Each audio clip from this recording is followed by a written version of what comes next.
राम कुमार जैसे किसान को, जिसने 36 को उनकी भलाई के लिए जिन्होंने कह दिया था कि बकरी के गले में हंसली डाल के सोने की भेज दूंगा और जंगल में करके वापस आ जाएगी, कोई माई का लाल उस हंसली को निकालने वाला नहीं मिलेगा। और मैं एक बात और बताता हूँ रामस्वरूप जी, मैंने जब नीमका थाना से चुनाव लड़ा तो उससे पहले का इतिहास है कि दिलपुरा में कोई माई का लाल, कोई भी बड़ा से बड़ा नेता शाम को 6 बजे से बाद मीटिंग नहीं कर सकता था।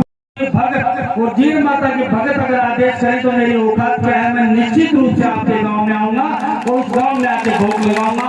आप सभी मेरा भोग प्रणाम स्वीकार करें। मैं आपसे आग्रह करना चाहता हूं, निवेदन करना चाहता हूं, किसी नेता का नाम छूट गया हो तो बुरा मत मानना। सारे जो भी एक जाति पे बैठ जाते हैं, जो सब बराबर के हैं, हम लोग बराबर बैठे हैं। आप लोगों का सम्मान करता हूं और आप लोगों का आदर करता हूं। निश्चित रूप से बहुत बहुत धन्यवाद। बैठो। मैं निश्चित रूप से शिव जी के महाराज के मंदिर पे धोख लगाने आया हूँ। हमारे जो माता जी का मंदिर बनाया है, निश्चित रूप से उनके धोख लगाने आया हूँ। मैं एक आग्रह आप लोगों से जरूर करना चाहता हूँ, रामस्वरूप जी आपसे भी कहना चाहता हूँ, नेतागण बैठे हैं उनसे भी कहना चाहता हूँ, आम जनता से भी कहना चाहता हूँ। जो दानदाता होता है, जो किसी चीज का दान करता है, कोई निर्माण करता है, अपनी गाड़ी कमाई में से, अपने पसीने की कमाई में से जो दान करता है, निश्चित रूप से ऐसे कार्यक्रमों में सबसे पहले अगर किसी का सम्मान होना चाहिए तो वो दानदाता का होना चाहिए, न कि नेताओं का होना चाहिए। ये मैं आप लोगों से कहना चाहता हूँ। मैं सम्मान करना चाहता हूँ मुनीम जी का और इनके सहयोगी का, इनके परिवार के पूरे उन मेंबरों का, और जिन्होंने भी जो आर्थिक सहायता दी है, चाहे वो शरीर की सहायता दी हो, जो भी काम किया उस सबका साधुवाद धन्यवाद करना चाहता हूँ। पूरी नीमका थाना और खेतड़ी की जनता की तरफ से आपका बहुत बहुत धन्यवाद करना चाहता हूँ। और मेरे बारे में मासी जी दिलपुरा गांव में बताने का या फिर खेतड़ी नीमका थाना में बताने की जरूरत नहीं है। मैं तो ये तो ऐसी रेलगाड़ी है जो कई जगह घूम लिया, अभी तक स्टेशन मिला ही नहीं है। नीमका थाना में भी पूरा में घूम लिया, दिलपुरा से कहाँ बताऊँ, इसमें सारे गाँव मेरे आंगनों पे याद है। और अब मैं वो तालपुर कम फंसी मेरी गाड़ी जाके बड़े बूढ़ा में पहले ठीक हो मान लो, इसलिए इस बात को अदरवाइज मत लेना। मैंने तो एक ही बात सहन कर ली है, पहले मैं थोड़ी चिंता जरूर करता था और अब मैंने सब कुछ भगवान के श्री चरणों में अर्पण कर दिया कि जो कुछ होगा, जैसा कुछ होगा, वो काम जो होना होगा वो होगा, भगवान के ऊपर छोड़ता हूँ। मेरा सिर्फ और सिर्फ एक काम है कि शहीद राम कुमार के नाम को नीचा नहीं होने दूं। मेरा सिर्फ और सिर्फ एक काम है। जीत हार चलती रहती है, तकत चलते हैं, तकत उलट जाते हैं, नेता बनते हैं, नेता जीतते हैं, नेता हार जाते हैं, और कई मंत्री बनते हैं, कोई संतरी बनते हैं, लेकिन उसको नेता नहीं कहते। वक्त की स्थिति से कोई भी जीत सकता है, कोई पैसे के दम पे जीत सकता है, कोई जातिवाद के दम पे जीत सकता है, कोई क्षेत्रवाद के दम पे जीत सकता है, लेकिन असली नेता वो होता है जो कुर्सी पे राज करता है। वो नेता नहीं होता जो लोगों के दिलों पे राज करता है, उसको नेता कहते हैं। नेता हम जैसे को नहीं कहते, नेता कहते हैं राजेश पायलट जैसे बंधुओं को जिन्होंने 36 कौम के लिए जान दी और 36 कौम को जिन्होंने जगाया और इस गुर्जर समाज को भी जगाया। और नेता कहते हैं राम कुमार जैसे किसान को, जिसने 36 कौम की भलाई के लिए जिन्होंने कह दिया था कि बकरी के गले में हंसली डाल के सोने की भेज दूंगा और जंगल में करके वापस आ जाएगी, कोई माई का लाल उस हंसली को निकालने वाला नहीं मिलेगा।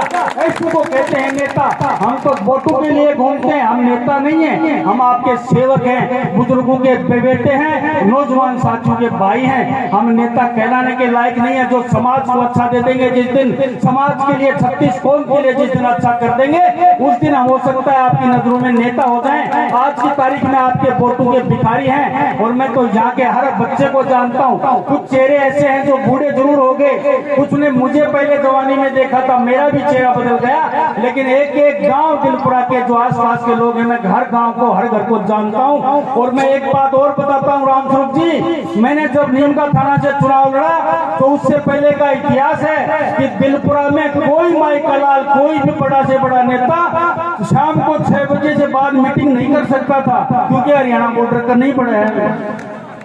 लेकिन अकेला मैं आदमी हूं जिसने हमने 9 बजे भी मीटिंग की और 10 बजे भी मीटिंग की और दिलपरा के लोगों ने मेरा दिल खोल के सम्मान और मान किया। मैं उस मान और सम्मान को कभी भूल नहीं सकता। आप लोगों ने निर्दलीय मुझे थोड़े से वोटों से हारा था, वो मेरी किस्मत थी, आपकी गलती नहीं थी। और निर्दलीय आप लोगों ने जो मान और सम्मान के वोट मुझे दिए थे, इसीलिए पार्टी ने मुझे खेतड़ी से टिकट देके भेजा। ये आपकी देन है, मेरी देन नहीं है। इसलिए पुनः आपको साधुवाद और धन्यवाद देना चाहता हूँ। मैं यहाँ पर मत्था टेकने के लिए आया हूँ, राजनीति की बात करने नहीं आया। ना मुझे राजनीति की बात आती है, ना मुझे वोट मांगने आते हैं। मैं तो सिर्फ और सिर्फ ये चाहता हूँ कि मेरी बातों से अगर 2 आदमी भी सुधरे, मेरे कथन से अगर 2 आदमी भी सुधरे, तो मैं समझता हूँ कि मेरा राजनीति करना सफल हो जाएगा। और राजनीति में मैं समझूंगा कि मैंने कुछ समाज को दिया है। मैं एक बात से बहुत पीड़ित हूँ, जो मैं हर मन से कहता हूँ, आप ये कहोगे कि वही भाषण दोबारा दे दिया। मैं कहना चाहता हूँ, जो समाज को, मैं सिर्फ गुर्जर समाज की बात करता हूँ। वैसे तो 36 कौम बैठी है, कोई एक जात से नेता नहीं बनता और जाति के बिना भी नेता नहीं बनता। इसलिए 36 कौम के वंशों से कहना चाहता हूँ और वीर समाज के वीर उन पुत्रों से कहना चाहता हूँ जिनके बारे में अन्य समाज आजकल गलत धारणा पाले हुए हैं। लोग ये कहते हैं गुजरों के लड़के गुंडागिर्दी करते हैं, बदमाशी करते हैं। मैं निवेदन करना चाहता हूँ, छोड़ दो ये गंज कल्चर, छोड़ दो ये कट्टा कल्चर और समाज की मुख्य धारा में आ जाओ। कुछ नहीं रखा है, आप तो 2 पटाखे छोड़ के अंदर चले जाओगे। उस बाप की आंखों से पूछिए जितने बचपन में आपको देख के गोदी में लेके ये कहा था कि मेरे चांद का तारा है ये, और उस तारे को जेल के तारों के अंदर देखता है, जो उसके दिल के अंदर क्या गुजरती है। आप लोग सोच के देखिए, उस माँ की कोख के बारे में सोचिए, जिस कोख से आप पैदा हुए थे। उस दिन थाली बजाई थी और दिलपुरा की ये पहाड़ियां गूंज गई थी। उस थाली बजाने का मतलब ये होता है कि हमारे घर में एक मर्द पैदा हुआ है, एक नौजवान पैदा हुआ है। और वो नौजवान जब जेल की सलाखों के बीच में जाता है, तो उस बूढ़ी माँ की कोख ये कहती है कि अच्छा हुआ ये पैदा हुआ, इससे अच्छा तो मेरी कोख से कोई पत्थर भी गिर जाता तो बढ़िया रहता है। ये बूढ़ी माएँ कहती है। कौन सी दिशा देना चाहते हो समाज को, क्या करना चाहता हो समाज के लिए? मैं कहता हूँ कोई समाज गुंडा नहीं होता, और जो गुंडा और बदमाश होता है उसका कोई समाज नहीं होता। ये आप लोगों से कहना चाहता हूँ। मेरी बात बुरी लगे, चाहे राजनीति में नुकसान हो जाए, चाहे वोटों का नुकसान हो जाए, जो सच्चाई होती है उसको दिल ठोक के कहता हूँ, क्योंकि शहीद राम कुमार का खून मेरी रगों में है। ना वो डरते और ना हम डरते हैं। हो सकता है किसी को मेरी बात नहीं लगेगी, लेकिन कोई अधिकार नहीं आपको पूरे समाज को गालियां निकलवाने का और पूरे समाज को अपराधी घोषित करने का। इसलिए मैं हाथ जोड़ के बड़ा भाई इंजीनियर धर्मपाल आपसे निवेदन करता है कि कमा के खाओ। जिस दिन कमा के खाना सीख जाओगे, मेहनत करके कमा के खाना सीख जाओगे और गांव की गली से गुजरोगे, तो बूढ़ा बैठा हुआ कहेगा कि फलाने का लड़का बहुत भला है। और जिस दिन आप लोग ये काम करके वापस आओगे, तो वो बुजुर्ग यही कहेगा कि फलाने का लड़का तेरा पत्थरबार है। आपको कोई हक नहीं है उस माँ बाप को गाली निकलवाने का। क्या गुजरती है उस माँ बाप पे। इसलिए यहाँ पर हो सकता है कोई इस किस्म का लड़का नहीं होगा, लेकिन मेरी बातें जब तक जारी रहेंगी, जब तक ये काम आप लोग और आप समाज के लोग इस काम वालों से नफरत करने नहीं लग जाएंगे। मैं आग्रह करना चाहता हूँ आप लोगों से, मैं निवेदन किया है और हमेशा सख्त तरीके से निवेदन करता रहता हूँ। जिस मंच पर मैं अगर 1000 नौजवान खड़े हैं, अगर 10 नौजवानों ने भी मेरी बात मान ली, तो मैं समझता हूँ कि मेरा दिलपुरा में आना सफल हो गया।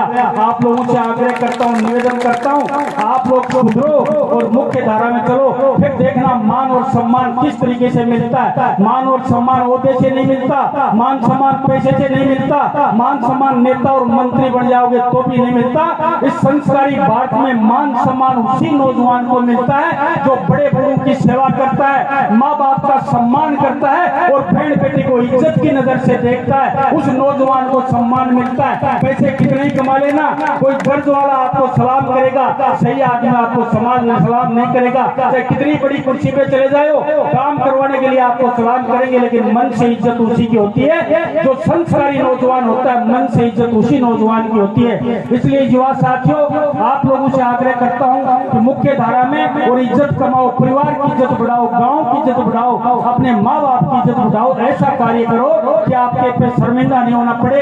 यही विनती करने के लिए आप लोगों के बीच में आया था। पुनः एक बार मैं उस देवता को प्रणाम करता हूँ जिसने सब्जी की मूर्ति आप लोगों ने लगाई है। और शंकर जी के बारे में तो मैं तो इतना ही कह सकता हूँ, मैं ज्यादा विद्वान या पंडित नहीं हूँ। शंकर जी की जो भक्ति करता है निश्चित रूप से उसको फल मिलता है। और शिव जी तो ऐसे भोले भंडारी थे, जब समुद्र मंथन के दौरान ऐरावत हाथी निकला था, कामधेनु गाय निकली थी और विष भी निकला था और अमृत भी निकला था, लेकिन राक्षसों ने अमृत को लेके और देवताओं पे आक्रमण कर दिया, अमृत को लेके भग गए और विष को लेके उनको पिलाने लगे।